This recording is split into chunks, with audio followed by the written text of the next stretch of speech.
ছাত্র আন্দোলনের ব্যানারে কোটা সংস্কার দাবিতে এই আন্দোলন শুরু হয়েছিল, যা পরবর্তীতে ফ্যাসিবাদ বিরোধী আন্দোলন এবং গণ অভ্যুত্থানে ছাত্র জনতার গণ অভ্যুত্থানে রূপ নেয়, যার ফলে স্বৈরাচারী ফ্যাসিস্ট শেখ হাসিনা দেশ থেকে পালিয়ে যায় এবং আমরা একটি নতুন বাংলাদেশ বিনির্মাণের লক্ষ্যে তারপর থেকে কাজ করে চলছি। দেখতে দেখতে 1 বছর আসলে পার হয়ে গিয়েছে। এই 1 বছরে আমাদের অনেক প্রাপ্তি এবং অপ্রাপ্তি রয়েছে, কিন্তু সবকিছুর ঊর্ধ্বে গিয়ে আমরা মনে করি যে এই যে জুলাই গণ অভ্যুত্থান বাংলাদেশের ইতিহাসে, এমনকি পৃথিবীর ইতিহাসও এক অনন্য ঘটনা হিসেবে উল্লেখ হয়ে থাকবে। আমাদের 1 জুলাই থেকে 30 জুলাই পর্যন্ত আমাদের সারা বাংলাদেশ ব্যাপী আমাদের 64টা জেলায় জুলাই পদযাত্রা হবে। আমরা এই পদযাত্রার নাম দিয়েছি দেশ গড়তে জুলাই পদযাত্রা। আমরা 1 জুলাই শহীদ আবু সাঈদের কবর জিয়ারতের মাধ্যমে এই পদযাত্রাটি শুরু হবে।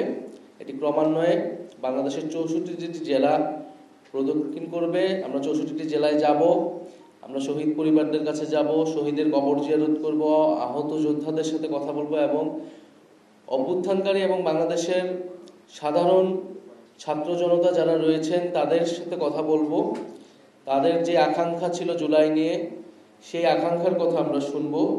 ফলে মানুষের কাছে যেতে এবং জুলাইকে মানুষের কাছে গিয়ে সাধারণ মানুষের সাথে মিলে স্মরণ করতেই এই কর্মসূচিটি।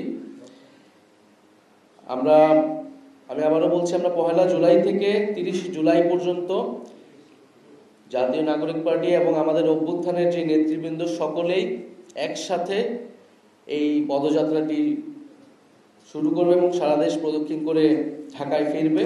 আমরা 3রা আগস্ট, আপনারা জানেন যে 3রা আগস্ট শহীদ মিনারে ফ্যাসিবাদ বিরোধী 1 দফা দিবস ঘোষণা হয়েছিল। আমরা এই বছর 3রা আগস্ট শহীদ মিনারে ছাত্র জনতার জুলাই ঘোষণাপত্র ইশতেহার পাঠ কর্মসূচি অনুষ্ঠিত হবে। আপনারা জানেন যে জুলাই ঘোষণাপত্র যেটি সরকারের দেওয়ার কথা ছিল, আওয়ামী লীগ নিষিদ্ধের আন্দোলনের প্রেক্ষিতে 30 কার্য দিবস বলা হয়েছিল, সেই 30 কার্য দিবস পার হয়ে গিয়েছে, কিন্তু সরকার কোনো ধরনের উদ্যোগ আমরা দেখিনি। এই জুলাই ঘোষণাপত্রের দাবিটি ছিল যারা অভ্যুত্থানকারী ছাত্র নেতৃত্ব তাদের পক্ষ থেকে এই দাবিতে এসেছিল যে জুলাইয়ের ঐতিহাসিক প্রেক্ষাপট, সাংবিধানিক স্বীকৃতি, শহীদদের মর্যাদা ইত্যাদি নিশ্চিত করার জন্য আমাদের এই জুলাই ঘোষণাপত্রটি প্রয়োজন।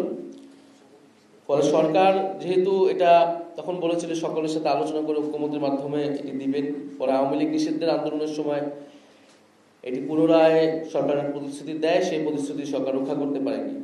ফলে আমরা মনে করি যে অভ্যুত্থান ছাত্র জনতা